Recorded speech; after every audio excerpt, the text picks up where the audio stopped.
All right, so we are picking up back in John chapter 13. We are now in the New Testament. We've had a little bit of information happen prior to Judas actually leaving. So Judas, here shortly, we're going to see that he is sent off to do what he's going to do.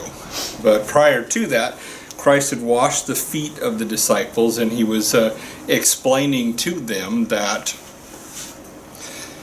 the new type of relationship is going to be one, or ultimately the new body that's going to happen, which would be the Christ, where we're going to have an equality.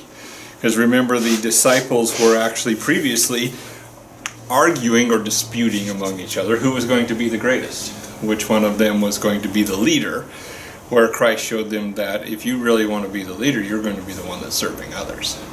Because there is that equality that's actually coming, which was quite different. Now, we are in the upper room at this time, and we also have Judas, the betrayer, and Christ has already kind of expressed the fact that the betrayer is among them.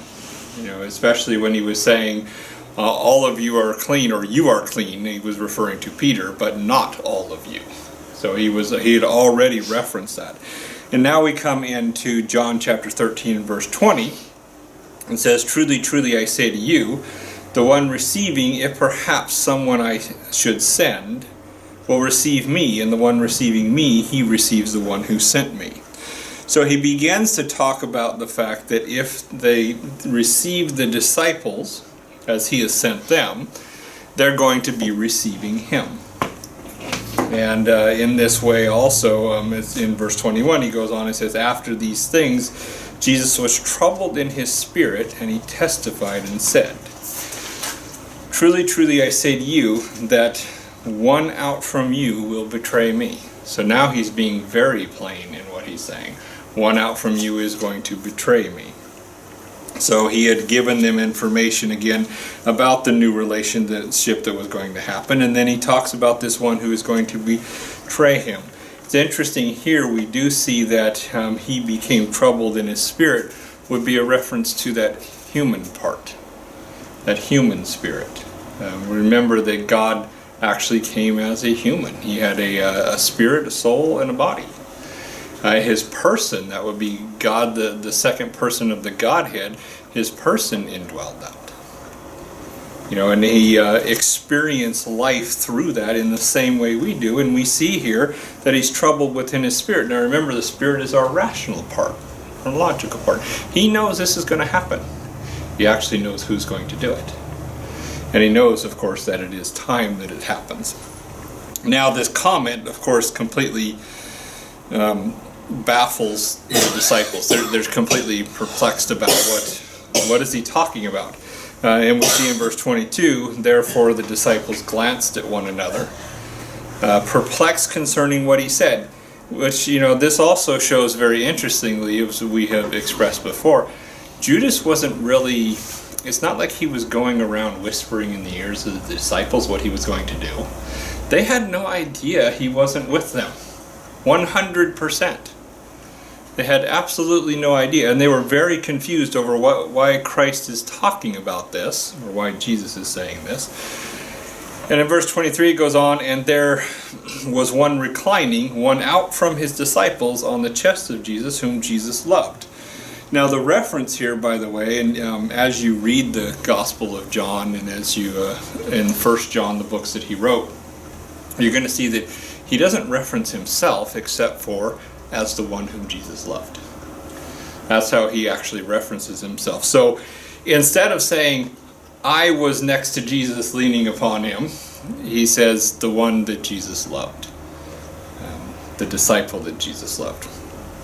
Therefore Simon Peter signaled to this one, inquiring who it might be concerning who he spoke. So of course he's sitting next to Christ at this time, and Peter is asking John, what is he talking about? Because again, they were a little confused over who is going to betray him. Who among us would ever betray him? Remember, at this point, Peter is very strong in his faith. And what I mean by that is he is, at this point, willing to die because he doesn't understand Christ needs to go to the cross.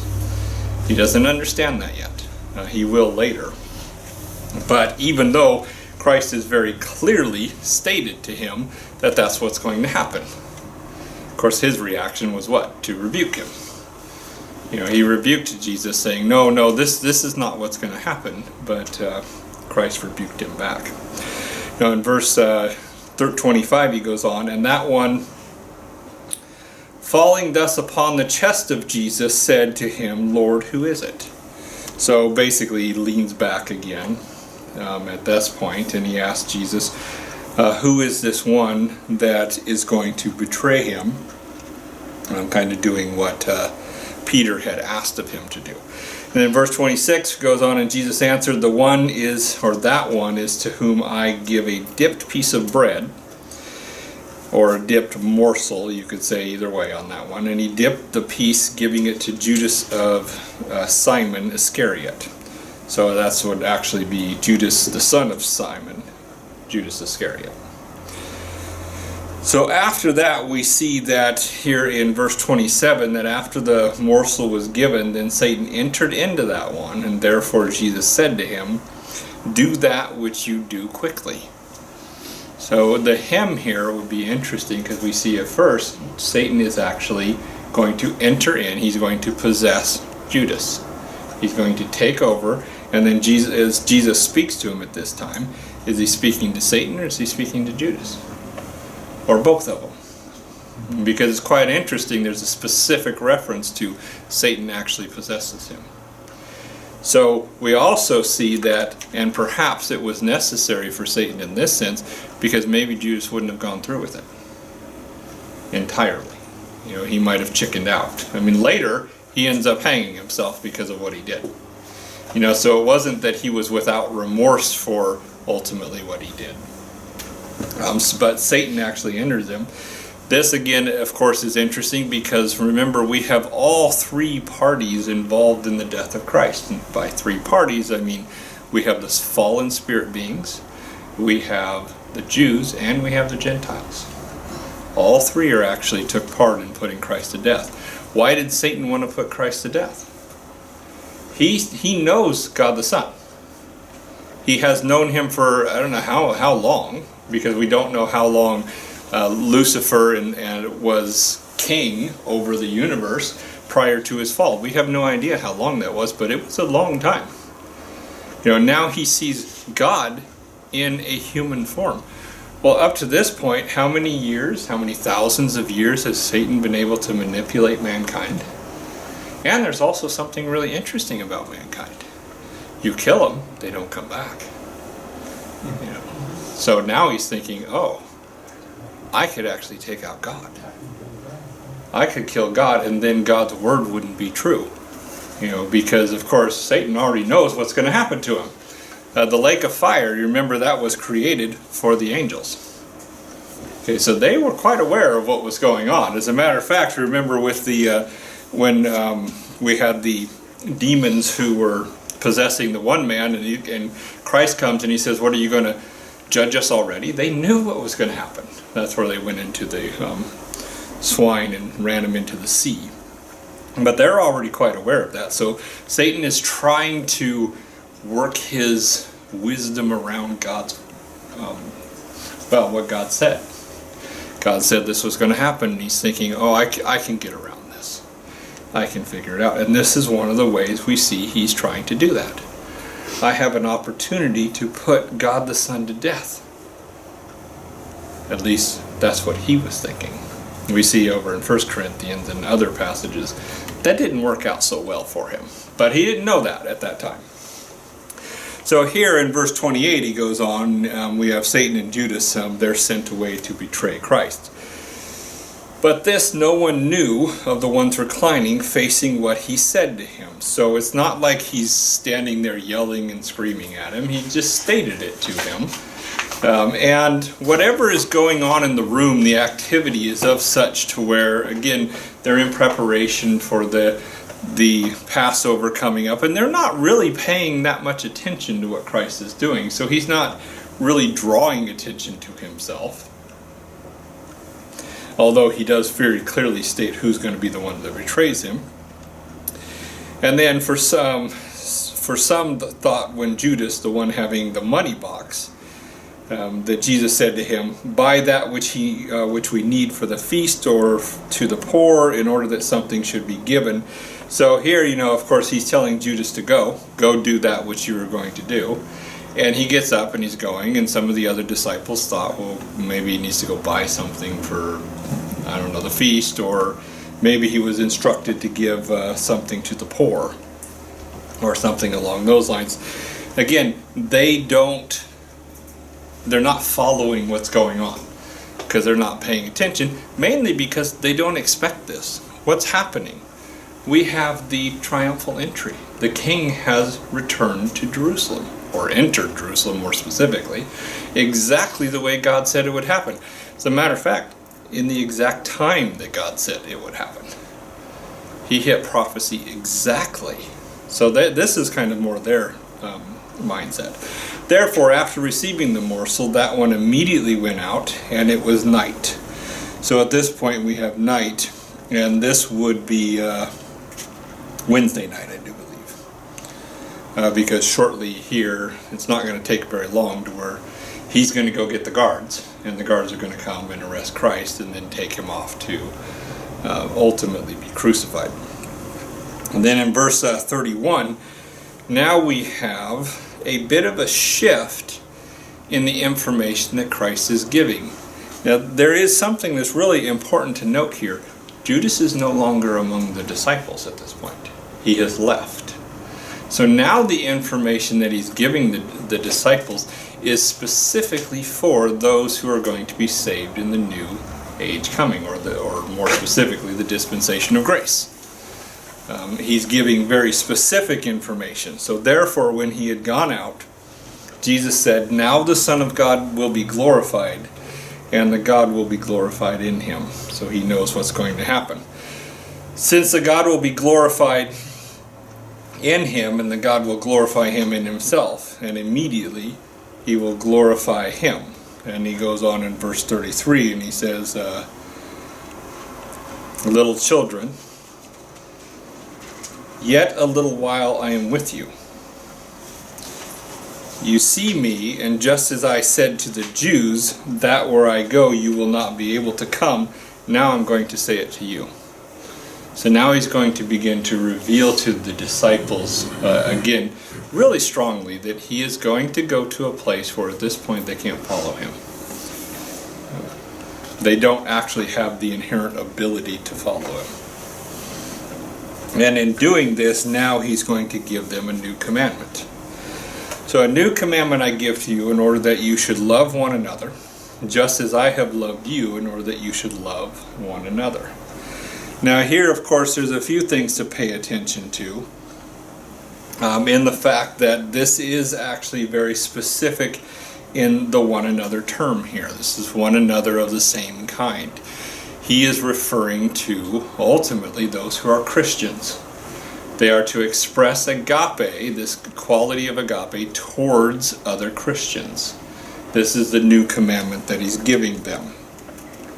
And then in verse 35 he goes on and he says, but by this all will experientially know that you are my disciple, if perhaps you should have love.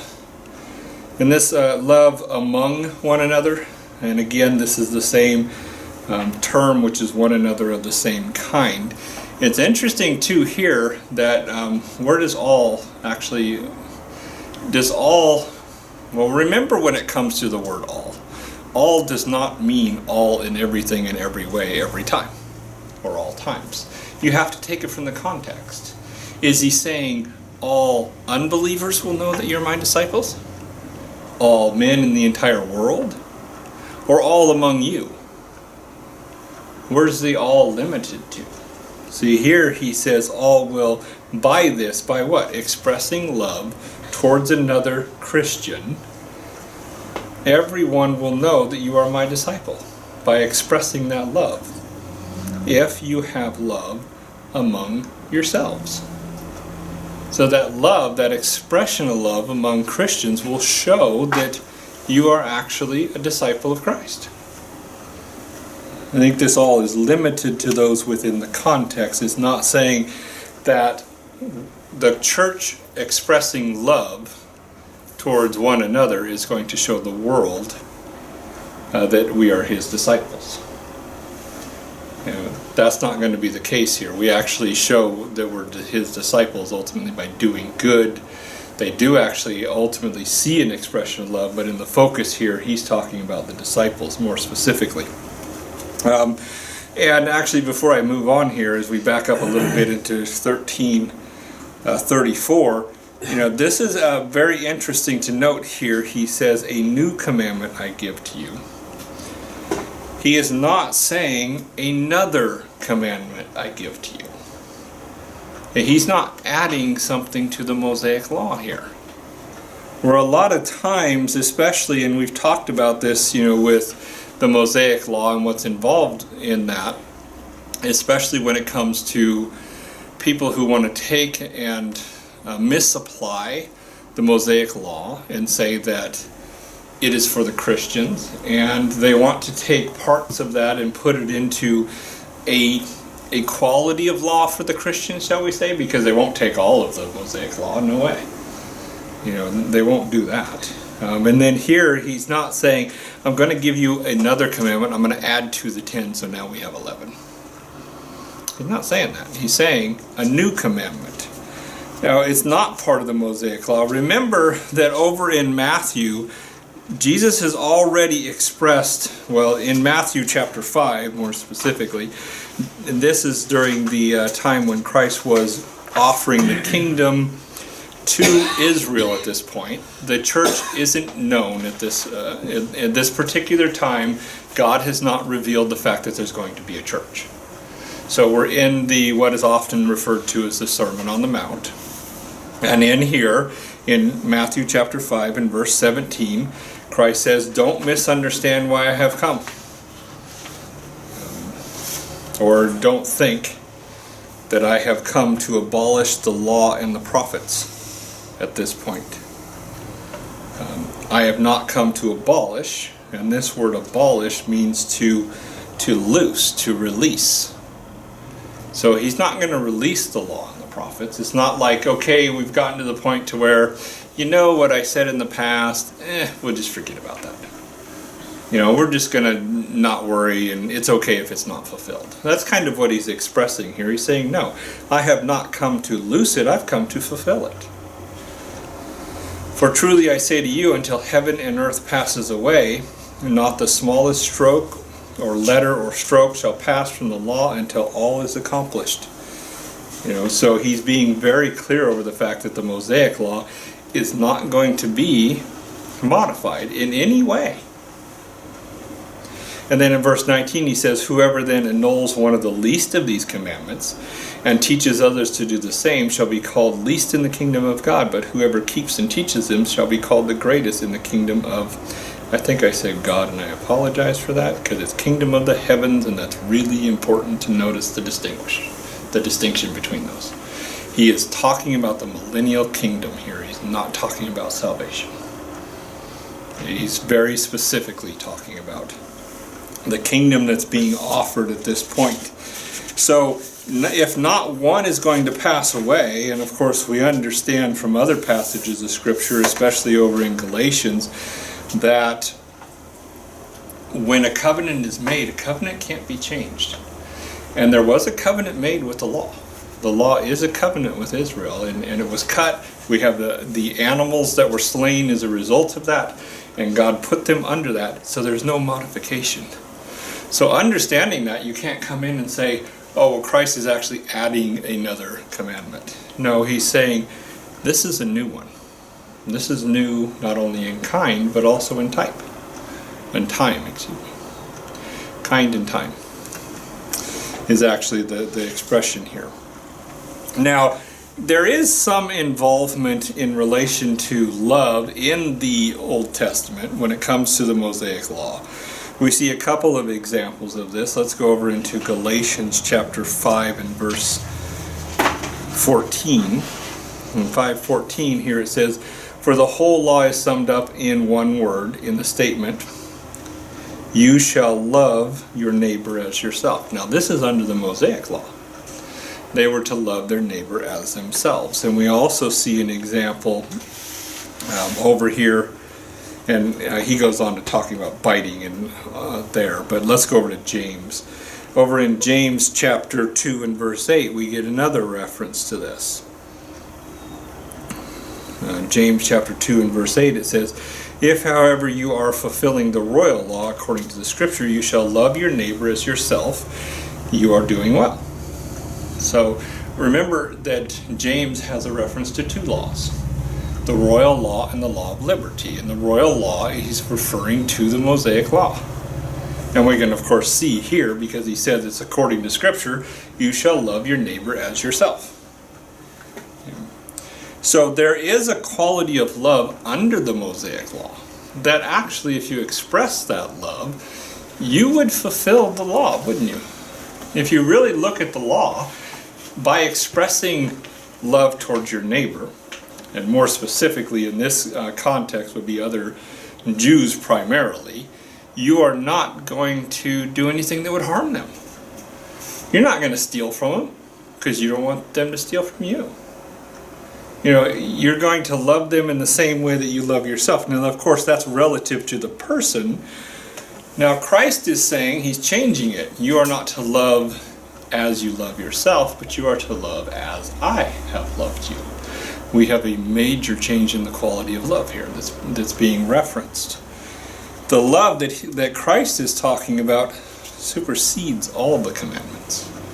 Or in other words, you fulfill the law in relation to, well, if we actually love one another as Christ has loved us. You see over here in Galatians chapter 5 verse 23, and we can back up just a little bit. We'll go into verse 22 so we get some context. Here he's talking about the fruit of the Spirit. And the fruit of the Spirit, when you understand that, is ultimately our character. What the character more specifically of Christ. Because it's the fruit that belongs to the Spirit, and we get to use it. And of course, by the way, it is good to note that fruit here is actually singular. It's not the fruits of the Spirit. It's a single fruit, which we've talked about that before with the way that it's described. We should not really showing it as a bunch of grapes is kind of misunderstanding the fruit. Why? Because if you're using one part of the fruit, you should be using other parts of the fruit. As a matter of fact, most of the time you are. And actually, love tends to be the one that intertwines them all. So we have love, joy, peace, long-suffering. There, by the way, patience on the NAS, patience is not part of the fruit of the Spirit. That's long-suffering. Remember, that's a long holding out of one's anger against unreasonable people. Kindness, goodness, faithfulness. The word gentleness in the NAS is actually not a part of the fruit of the Spirit. That word means meekness, or more specifically, meekness in a proper sense, that would be objectivity of mind. So this is objectivity of mind, self-control. Against these, not any quality of law. There is no quality of law that goes against these. Which also means that when you are expressing this type of character, you will never break any law. Because there's no law that's contrary to them. Could you imagine a law that you're not allowed to show kindness to anybody? That's ridiculous. You know, nobody would ever make such a law in that relation at all. You know, over in 1 Corinthians, we get a very clear understanding of this particular love. 1 Corinthians, and it starts in chapter 13 and verse 4, where, of course, depending on what translation you get, you have, the King James uses the word charity here. Unfortunately, it is not consistent in that, so it can be a little confusing, because this is not actually charity. Not in charity in the sense of how we would understand it today. In King James language, charity is probably okay because it was referring to love. But this is actually, today, charity almost kind of has more of the idea of pity on a person or compassion or something along those lines. But this is actually your word agape, which is love. Love, by the way, is, it's not patient, it's long-suffering. The NAS opted to again use your word patience there, which is a mistranslation of the word macrothumia, which means patience, or excuse me, long-suffering. So it's long-suffering. This type of love seeks the best for the one that is loved. It's going to hold its anger against unreasonable people. So it's going to tend to hold out anger, and of course, why would it hold out anger? You know, it's looking ultimately at the end result. What is best for the person loved? You know, sometimes in situations, because remember, this type of love can actually feel at times a little bit cold. You know, discipline who's happy to be disciplined? Nobody's happy. But what is the actual purpose of proper discipline? It is to correct a wrong so that the person is healthier, better. It's for their benefit ultimately. It's not for the benefit of the one who's disciplining them. So it's focusing on the person. Well, if in the situation you're being a little hard on a person because they need it, they need to do what's right, and they know they need to, but they're getting angry with you or they're being unreasonable about it, this is where that long suffering can come in, because you're looking at the goal. And you're looking at, this is my focus, this is where I'm headed. Kindness, making others feel at ease. This is something that this quality of love will do. It is a love that isn't jealous. It's not going to be jealous. It's not going to seek after another person or what they have, or be jealous of what they have received. It's not going to it's not going to brag or boast about itself. This particular word does have the idea of actually being a bragging in a way to where you're arrogant, is actually the way it's being expressed here. It's not arrogant, you know. So you're not going to have a person expressing this love that just, you know, kind of, oh, well, I'm just so good at expressing love, I'll take care of this person. You know, oh, we have people out there that'll do that. They'll try to say, that's not this quality of love. Because this quality of love isn't arrogant. It's not going to brag about itself. And it cannot be puffed up. Your next word here, the NAS kind of switches these around, because it has arrogant, but this arrogant has more of the idea of being prideful, and prideful in the sense of puffing yourself up. And why would you puff yourself up? You're making yourself look more important than you really are, or better than you really are, or a bigger influence than you really are. Love doesn't do that. You know, especially because if you really think about it, love is seeking the best for the one loved, not for the one doing the love. So since it's not seeking for the one doing the love, it wouldn't puff itself up and make itself look bigger. You know, it would actually, well, it wouldn't care, because it's not focused in that direction. It wouldn't care at all. It does not act in a way that is unbecoming. This particular word here, disgraceful. You know, again, sometimes love can seem cold, but not disgraceful, not disrespectful. That's not this kind of love that's going to be expressed here. It doesn't do things that are unbecoming. It does not seek its own.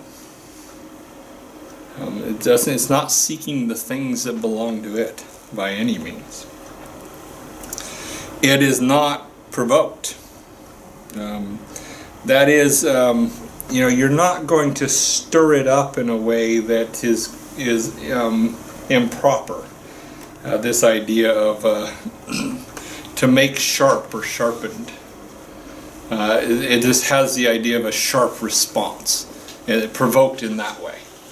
You know, it's like it's being provoked to speak out or to react to a person. It's not going to be provoked. It does not take into account a wrong suffered, as the NAS says here. This kind of has the idea of logizomai. The term behind take into account here is, or actually, if you're looking at the King James, it says it thinks no evil. That'd be nice not to think no evil, but that's not what it's actually referencing there. It's saying it doesn't put to somebody's account that which is bad. This is your word that has the idea of lacking in character. It's not going to do that. It's not going to put that to a person's account. So it doesn't count to a person something that is wrong, such as like a false statement. Or somebody saying something about someone else, and you're like, well, I'm going to verify that information. I'm not just going to automatically attribute that to a person without it. It does not rejoice in unrighteousness. You know, it is not going to be something that rejoices when somebody does something unrighteous or unjust. You could go either direction with that. Rather, or in contrary to that, it rejoices, and this is a slightly different way of expressing rejoice here, which you don't quite see in the translations, because they both say rejoice, because it actually has an additional preposition added to it, and it means to rejoice with. So it actually rejoices with the truth. When things are seen as they really are, that's where it rejoices. And it rejoices with others. You know, remember, that is ultimately what truth is. Truth is an expression of things as they truly are. The real thing. It rejoices along with those. It bears all things, and this word bears has the idea of endures, almost to more of a sense of a protective sense. It's going to, in the way that it's expressed here, it's going to keep secret. It's going to keep things that people don't, you know, it's not going to spread around what's happening to another person. It's not going to spread around those things, I should say, that are improper, that should be kept secret. It won't do that. You know, it's going to keep things secret. That's really where you get the idea here of bearing all things. It keeps silent. It will not speak out, even when it has the right to speak out. It gives a person the shadow of a doubt. It believes all things, so it's going to give a person the shadow of the doubt. It hopes for all things. Remember, hope is based upon a promise. So it's going to take a person and it's going to believe their promise, unless otherwise you have reason not to. So in other words, it's not like, you know, it's going to immediately doubt a person. It's not that kind of love. It's the kind of love that is going to take a person at their word. And then you have the fact that love, they translate endures. Here is actually more of your word of patience. It endures all things, or it bears up under all things. That's actually also in your root of it's patient. Patient, remember, that focuses on circumstances. So again, if you're expressing love towards another Christian, you're going to have that. You may have situations where you do have to be patient with the circumstances. You know, along with being long-suffering. This is the type of quality of love that Christ is talking about here. He is giving ultimately a new standard over here. A new commandment I give to you, that you love one another. It's this quality of love he's referencing. It's not the same as the Mosaic Law. It's so different. Over in 1 John, John again writes about this, and he's talking about the new commandment. In the fact that the new commandment is not a modification of the Mosaic Law. 1 John chapter 2 and verse 8 he's talking about here. He says, again, a new commandment I write to you, which thing is true in him and you, because the darkness is past and the true light now shines. So now again he's referencing to this new commandment. Of course, it's not a new commandment, as you'll see here shortly, but it's the commandment that we've seen from the beginning. He also references this over in 2 John chapter 1 and verse 5.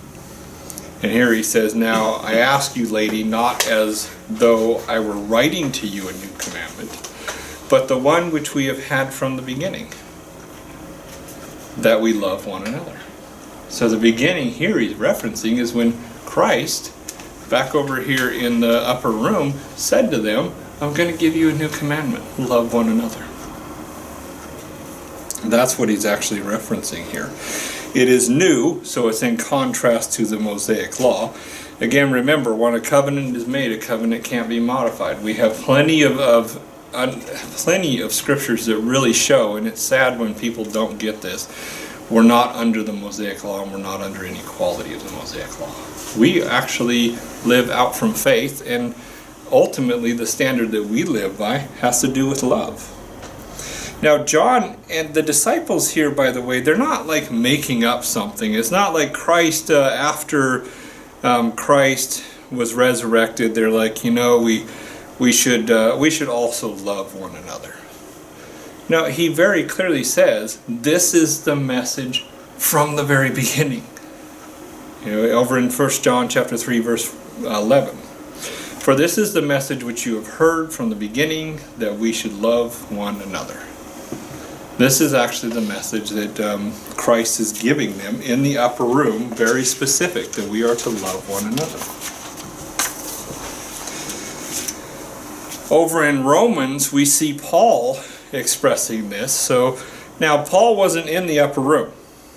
Paul was brought in a little bit later, and he kind of describes himself as one who was brought in a little bit later. Born out of time is the way he expresses it. So he wasn't in the upper room. He didn't get this information from Christ at that time. He got it from him later. So remember, after his conversion, after God made it very clear who he was to Paul, and Paul, he went out to the wilderness for the desert, I guess you could call it at that point, for 3 years, before he even came back and started talking about Christ. He went out and he learned a lot of things from Christ himself. He talks about that. He went to, you could say, seminary. He went and he learned. But he didn't go to another disciple. He didn't get this information from other disciples. And that's important, because when it came to lining up the information, well, guess what? It's the same information. Now, Paul has a lot more detail, but the disciples understood this is the same thing. Yes, this is actually what we are presenting. Christ died for our sins, was buried, and rose again on the third day. And that's the message that Paul was bringing. Now, Paul was given information about the new relationship. Now, the disciples, as we're going to see, because Christ is going to get even more into detail, they're going to go back and they're going to remember in the upper room, Christ was talking about that. That's what he meant by the vine and the branches, and the way he was referencing those things. So it isn't anything new. And over here in Romans chapter 13 and verse 8, Paul writes, do not be obligated. And this word obligated, you could actually literally say, don't owe. Don't owe anybody anything except to love one another. For the one loving a different one fulfills the law. Now, this is one of those areas where you almost kind of see the Mosaic law creeping in, but he's showing this in contrast. This is one of those areas on Tuesday that we'll be digging into to understand the distinction between these two. But as you're seeing here, he says, if loving another, a heteros, another of a different kind, fulfills the Mosaic law, well, guess what? Loving one another is going to even supersede that, because it's a much better quality of love. So loving different ones fulfills any quality of law. And by the way, he doesn't necessarily say the Mosaic law here. He says any quality of law. Although he does switch to one another. Over in 1 Peter chapter 1 and verse 22, we see that we are to love one another from a clean heart. 1 Peter chapter 1 and verse 22. Here it says, seeing you have purified your souls, and this word purify does have the idea of cleaning, setting aside. So we've purified our souls. This is, again, an interesting, remember that the soul references your emotional part of you. Purifying that in obeying the truth, so this is how we actually purify our soul. Obeying the truth through the Spirit unto an unfrayed, and this word unfrayed actually means one that's not hypocritical. An unhypocritical fondness of the brethren. Now, he doesn't say love here, he says fondness of the brethren. Out from a heart, more specifically out from a clean heart, loving one another. We're loving one another intently. Fervently is another way that it's expressed. You know, because it's interesting too, here we have two different kinds of love. We have fondness for the brethren. Fondness is more of the feel-good type of love. You know, friendship type of love. And fondness and agape need to be together. You know, very much. But it's so you can't really say, well, I have to love this person, I don't have to like them. Well, that's kind of missing the point, isn't it? Because if you're really expressing love towards a person, you are going to tend to be fond towards them. You know, that doesn't mean that some people aren't going to rub you wrong. But you know, if you've ever had, if you have family members, you'll know some people can rub you wrong, but there's still a fondness for that person. They're still family. You know. Granted, sometimes that can go south, so that's probably not the best example, but you kind of get the idea. In 1 John, back over in 1 John again, he talks about the commandments for a Christian. 1 John chapter 3, and starting in verse 24. Nope, starting in verse 23. So 1 John chapter 3 and verse 23, we actually have the commandments laid out pretty clean for us. It says, for this is his commandment, that we believe in the name of his Son, Jesus Christ. So the first one is believe. And believe in the name references not that we believe that Jesus Christ is a person, but in his character. This involves his sacrifice on the cross, his resurrection. All of that is involved because that relates to Christ. Love one another as he has given us commandment. Now we have the love one another.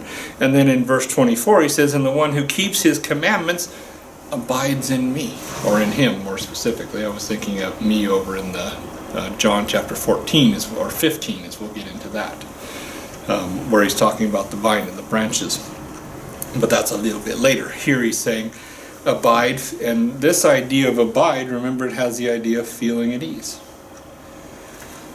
Those who are born of God love. John chapter 4 and verse 27. And I don't think that, let's try just 7. There we go. 1 John chapter 4 verse 7 says, beloved, let us love one another, and this is one another of the same kind again.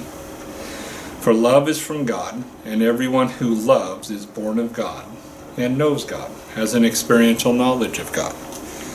Love is a characteristic of God. It's one of the attributes that his essence has. We actually, now here he says, those who are born of God love.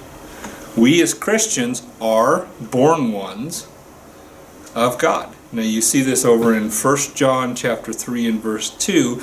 Now depending upon the translation you have, the King James mistranslates the word tekna to sons. And that can cause some confusion because remember, sons references our position It's not a reference to male or female, it's position. Actually, in the original, it's tekna, and that word tekna means one who is born. A child, meaning a born one.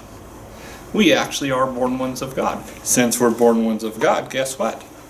We have access to that quality of love that He has. So we can express that also. Therefore, we should love others in the same way that God has loved us. And this we see over in 1 John chapter 4 and verse 11. Beloved. He doesn't say if God so loved us, by the way. It's if in assuming it is true. So it's going to be much better for our understanding to translate this sense. Because did God do it? Well, yes, absolutely He did do it. So there isn't really a question of whether God did or whether He didn't here. It's saying since God loved us in this way, we ought, more specifically, we are obligated to love one another. So here, back over in John chapter 13 and verse 34, after Judas has left, we get information that is specific to the church. A new commandment that we have, that we are to love other Christians in the same way that Christ loves us. 1 Corinthians chapter 13 gives us an explanation of that quality of love, which is so very important. Because it's not a love that's seeking the best for us. It's not, I'm going to love you because you make me feel good. It's not that quality of love. I'm going to love you because you're part of the body of Christ. I'm going to express love of this quality of love by ultimately being spiritual and using the fruit of the Spirit. And by this, people aren't just going to know, they're going to experience the fact that you're His disciple. And how would they experience it? Because they're going to experience that love towards you and that particular quality of love that He's talking about.